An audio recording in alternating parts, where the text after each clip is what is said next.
queridos ouvintes, estamos chegando com mais uma edição do Respira Cultura, podcast produzido pelo Departamento de Jornalismo da Rádio da Universidade. Lembrando que vocês nos escutam pelo blog da redação em urgs.br/destaques rádio. Eu sou Liz de Bortoli e hoje participam os jornalistas Ana Laura Freitas, André Grassi e Pedro Palaoro. E o programa de hoje tem um tema especial. Vamos trazer iniciativas de acessibilidade na cultura, já que setembro é um mês que nos convida a pensar sobre o assunto. São várias datas relacionadas à acessibilidade, entre elas o dia 21, que é o Dia Nacional da Luta pelos Direitos das Pessoas com Deficiência. Teremos música, teatro e começamos com literatura com Pedro Palaoro. Olá, Liz, colegas e ouvintes. Pois é, eu mesmo, uma pessoa com deficiência, um PCD, compreendo essa pauta da cultura acessível de um modo bem peculiar. Hoje eu trabalho com literatura quase em tempo integral e, de modo algum, a minha experiência com leitura e com a arte é próxima dos outros leitores ou espectadores. Mas cada um lê ou enxerga o mundo de uma forma própria, e isso passa tanto pelas experiências de cada um, quanto pelas nossas limitações. E compreender as nossas limitações também tem grande valor. Não é possível generalizar os PCDs de modo geral. E a arte acessível coloca o foco nas pessoas com deficiência, mas também pode ajudar todo mundo a compreender como existem formas diferentes de entender as coisas. Eu conversei nessa semana com a Sofia Perseu, que é estudante de museologia aqui da URGS e tem um projeto muito interessante que foi aprovado no edital emergencial de auxílio à cultura da Prefeitura de Porto Alegre. O trabalho que ela vem desenvolvendo traz a público agora é sobre literatura surda. O projeto, chamado Formas de Narrar, Literaturas Possíveis, nasce do desejo de explorar as possibilidades várias de se produzir e de se fruir a literatura em toda a sua diversidade, tendo como ponto de partida a literatura surda. Os 3 episódios em Libras são apresentados pelo Cláudio Mourão, que é professor da URGS, e pela Bruna Blanco, que é ex-aluna do mestrado em Educação da URGS, e junto com o Cláudio, coordena um projeto de extensão bem legal chamado A Arte de Sinalizar. As traduções para o português estão sendo feitas pela Ângela Russo, que também é vinculada à URGS, e esses 3 vídeos tratam justamente de explicar o que é literatura surda, como têm sido narradas as experiências de pessoas surdas na literatura, e conta ainda com a narração, de uma história em Libras. Acho que vale mencionar também o fato de que os 3 vídeos são apresentados por pessoas da comunidade surda, e pessoas que têm toda uma trajetória de estudo e de pesquisa na área de literatura surda.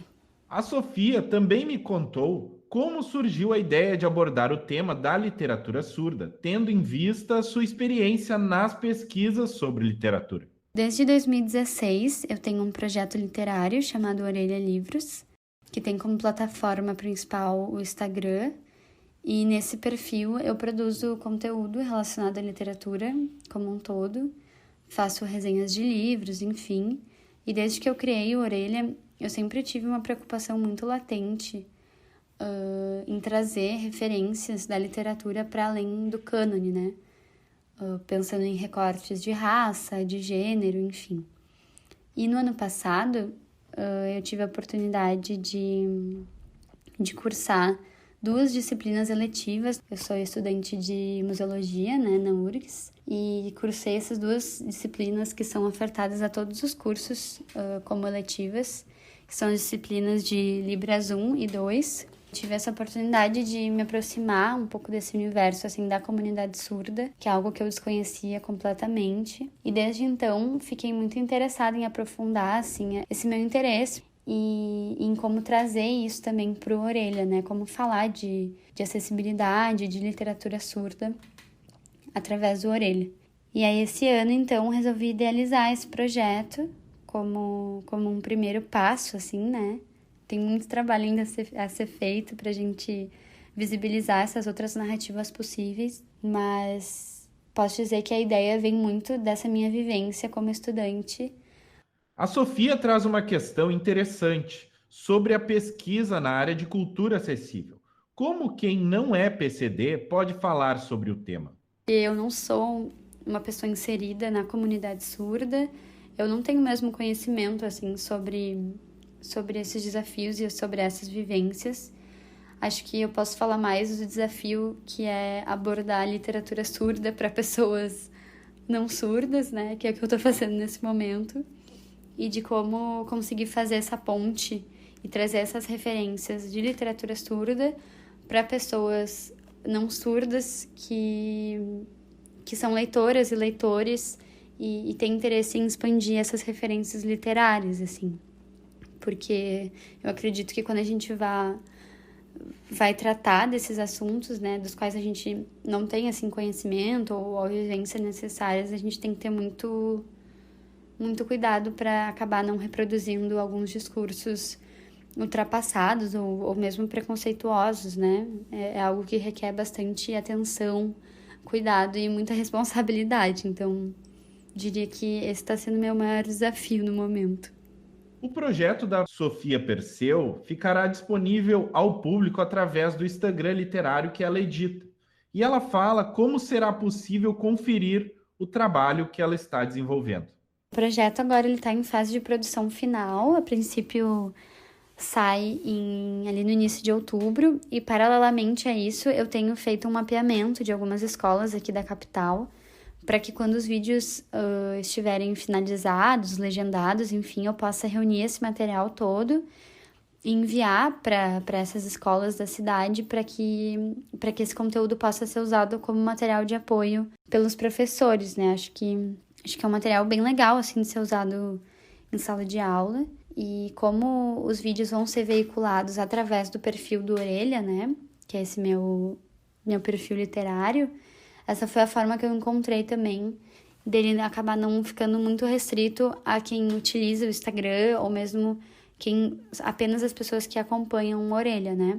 Para que ele possa, enfim, ser amplamente divulgado e utilizado por professores e pela comunidade escolar como um todo. Queria agradecer ao Pedro e toda a rádio da universidade por fazerem esse trabalho tão legal e pelo convite para participar do programa e convidar vocês também a acompanharem o Orelha no Instagram, @orelhalivros, e agora nos próximos dias eu vou postar mais coisas sobre o projeto e logo ele já está no ar.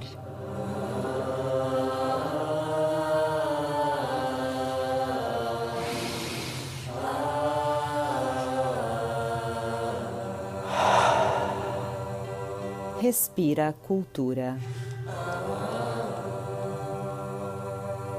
Oi, Pedro e colegas, aqui André Grassi.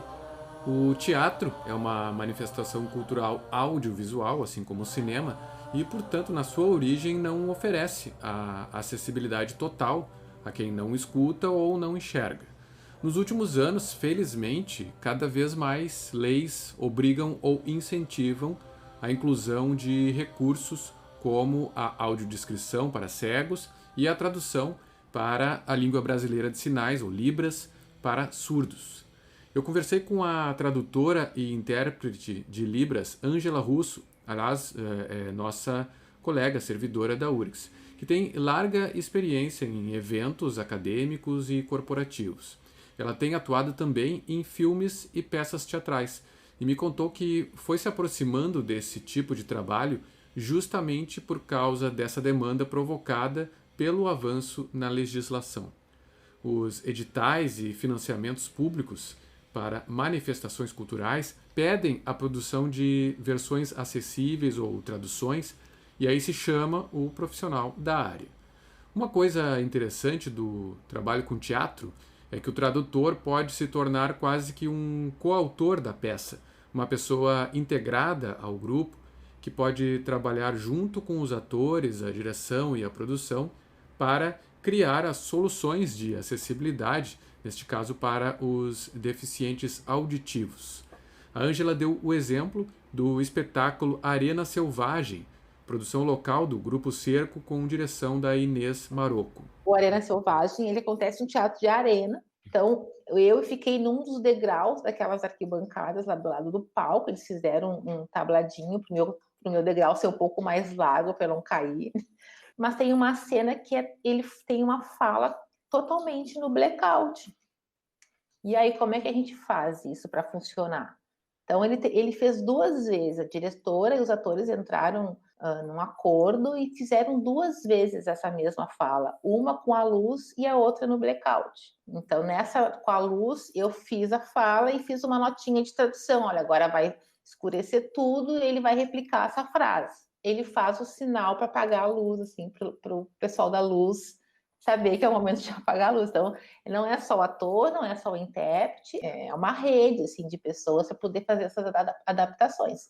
A Ângela Russo ressalta que, além da produção do espetáculo, o intérprete também tem que se interessar em fazer contatos e trocar ideias e experiências com os envolvidos na montagem.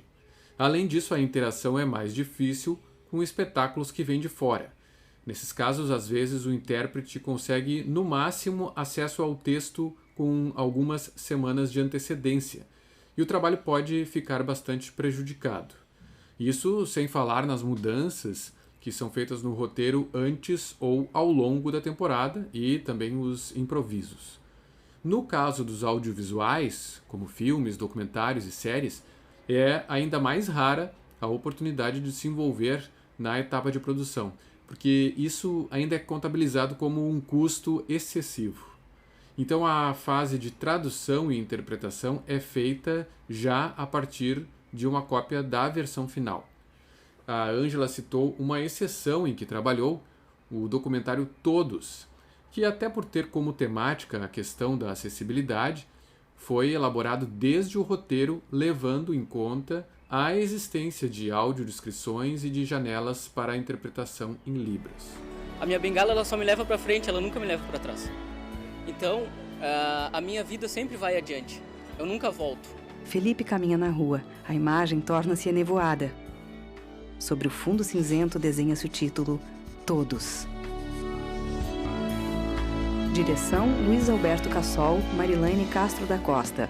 Aí um trechinho do trailer desse documentário que pode ser visto na plataforma Movies. Na verdade, pessoal, nem sei como é que se pronuncia o nome dessa plataforma, M-O-W-I-E-S, Movies ou Movies, não sei qual é o mais correto. Sobre os audiovisuais, a Ângela Russo lembrou uma particularidade. Ela trabalhou em algumas produções nacionais e aí quando ela vai ao cinema ou acessa um canal de televisão para assistir esses trabalhos, a versão exibida é sem acessibilidade. Isso porque os distribuidores e exibidores optam por exibir muito pouco ou nem exibir a versão acessível. Bom, e este período, agora de quarentena, com lives, com teatro online, a Ângela diz que começou a ver a interpretação em Libras em shows musicais, o que não era comum mesmo na TV. E, mais recentemente, começam a aparecer espetáculos de teatro online, e aí os intérpretes começam a ser chamados também.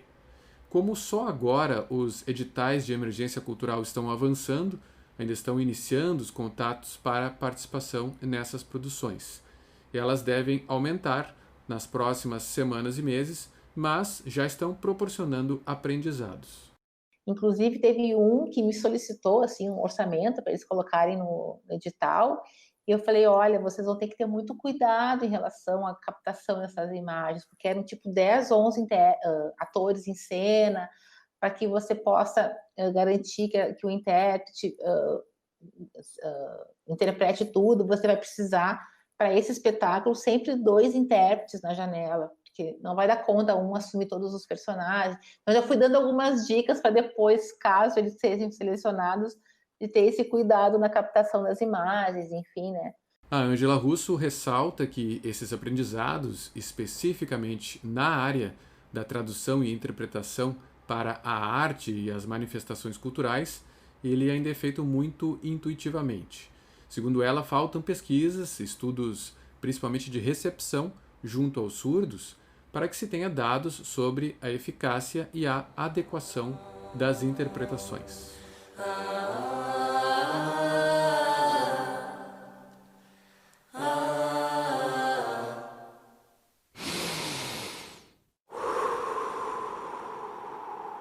Oi, colegas e ouvintes, Ana Laura, agora aqui falando.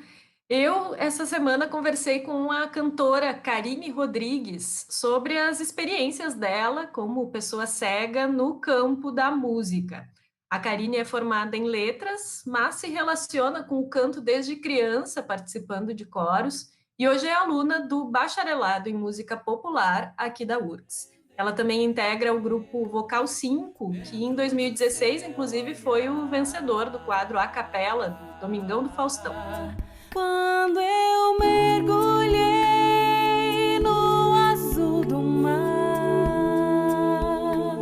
sabia que era amor. A Karine sempre quis fazer a faculdade de música, mas na época em que ela terminou o ensino médio, não havia ainda o curso de música popular. Por isso ela optou pelas letras, que começou a cursar em 2001, e viveu justamente um período de transição tecnológica da fita cassete e do braille para o computador, o que foi consideravelmente facilitando o seu acesso à leitura. E a tecnologia tem ajudado muito, porque, falando dos leitores de tela, por exemplo, eles nos deram acesso à literatura e ao conhecimento de uma forma inédita até então, né? Porque a gente, antes, só tinha acesso às coisas que eram escritas em braille ou que as pessoas liam pra gente, né? A gente não tinha liberdade, né, sobre a nossa própria leitura. A gente não tinha escolha, a gente tinha que ler o que tinha disponível. E agora, um livro lançado hoje, eu posso ter acesso já, né? Posso comprar o livro, posso ler no meu celular, no computador. A Karine entrou para o Bacharelado em Música Popular do Instituto de Artes da URGS em 2018. Ela me contou que chegou a estudar um pouco de musicografia braille, mas que a formação dela na música foi predominantemente de ouvido, decorando as suas linhas vocais a partir de gravações em MIDI. Isso foi um desafio na hora de fazer a prova específica na universidade, porque faltava para ela o conhecimento de partitura. Foi uma loucura, assim, porque eu me dei conta de que eu não tinha esses conhecimentos tão básicos, assim, sabe, de partitura. Aí, uma semana, eu conversei com o meu professor de piano e falei para ele, me fala as coisas que eu preciso saber, como que elas são representadas na partitura. E aí eu estudei, assim, fiz um super intensivo. Então, ele me falou toda a partitura, me descreveu toda a partitura, como que eram, como que ficavam as notas, em quais linhas, em quais espaços. Pegou a minha mão e como se os meus dedos fossem as linhas e no meio dos dedos fossem os espaços. E aí a gente foi fazendo na clave de sol, um pouco na clave de fá também. E aí foi assim que eu fiz a prova específica, porque eu não tinha muita informação sobre como seria e foi super desafio, mas foi bem legal ao mesmo tempo, porque eu vi que dava certo, assim. Então, não importava a forma com que eu usasse para representar, se era em braille ou se era reconhecendo as notinhas, tendo alguém para me descrever, desde que eu soubesse, tivesse um conhecimento musical mesmo. Dentro do curso de música, um aliado da Karine nos estudos tem sido o MuseScore, um software livre de edição de partituras. Além de auxiliar na leitura, ele permite que a cantora crie arranjos para fazer música com outros colegas, cantores ou instrumentistas. Outro elemento que ela aponta como fundamental para a acessibilidade no ambiente acadêmico é o empenho dos professores. Eu acho muito bonito os professores se dando conta de que precisam falar mais as coisas e me mostrar as coisas e viver esse processo junto com eles, assim, é muito bonito, é uma coisa que a sensação que a gente tem é de muita liberdade, de muitas possibilidades de existir no mundo. Cada vez que eu percebo que um professor enriqueceu a sua comunicação, assim, dando mais detalhes de imagens que ele não dava antes, nossa, eu fico muito feliz e fico emocionada até, porque a gente percebe que eles estão olhando para mim como uma pessoa completa, assim. Eu não sinto que a deficiência tem uma importância muito grande nesses momentos. São momentos que parece que é um detalhe, que não importa muito, porque o que importa é a relação que se estabelece, a interação, e quando ela é plena, quando ela é completa, não falta nada. A gente certamente tem muito ainda para evoluir como sociedade nesse sentido da inclusão e da acessibilidade, e esse caminho passa por repensar e questionar a hegemonia da visão, né, na produção e na percepção do conhecimento, mesmo no campo da música. Eu termino aqui com um trecho da participação da Karine Rodrigues na série Repertórios da Quarentena, da Rádio da Universidade, agora durante a pandemia. Vamos ouvi-la ao lado dos colegas Rafael Petrucci ao piano e Bernardo Zubaran na harmônica, cantando um trechinho de Passareiro, do argentino Carlos Aguirre. Passa este rio que passareiro, quando amanezca volver me quiero.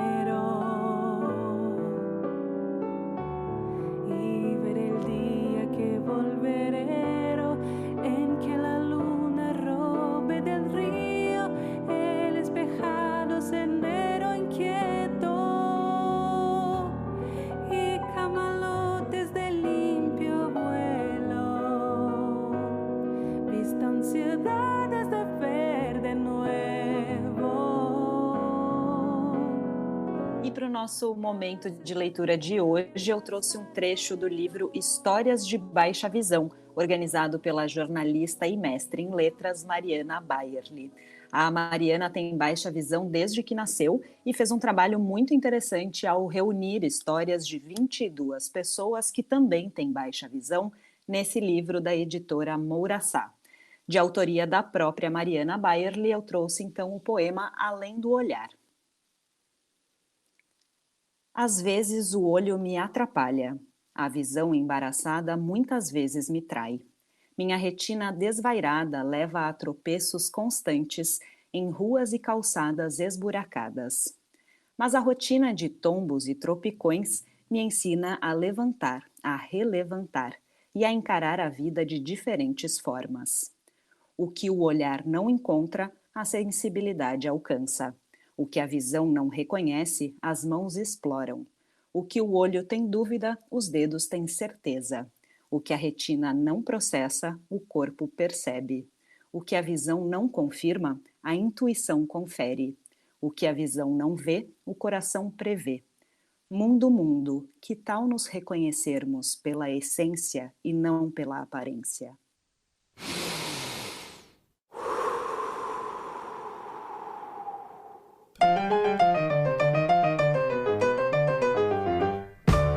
E assim, o Respira Cultura de hoje se despede por aqui. O programa teve participação dos jornalistas Ana Laura Freitas, André Grassi e Pedro Palaoro. A apresentação foi comigo, Liz de Bortoli, e a produção é do Departamento de Jornalismo da Rádio da Universidade. Na trilha sonora de hoje, incluímos um trecho da música do espetáculo Arena Selvagem, do Grupo Cerco, de autoria de Celso Zanini, Martina Frelich e Felipe Philipsen, e o Grupo Vocal 5 com Azul da Cor do Mar, de Flávio Venturini. Não esquece de compartilhar o Respira Cultura nas redes sociais e de seguir a Rádio da Universidade para não perder nenhum conteúdo. A gente volta na próxima sexta-feira pela manhã. Até lá!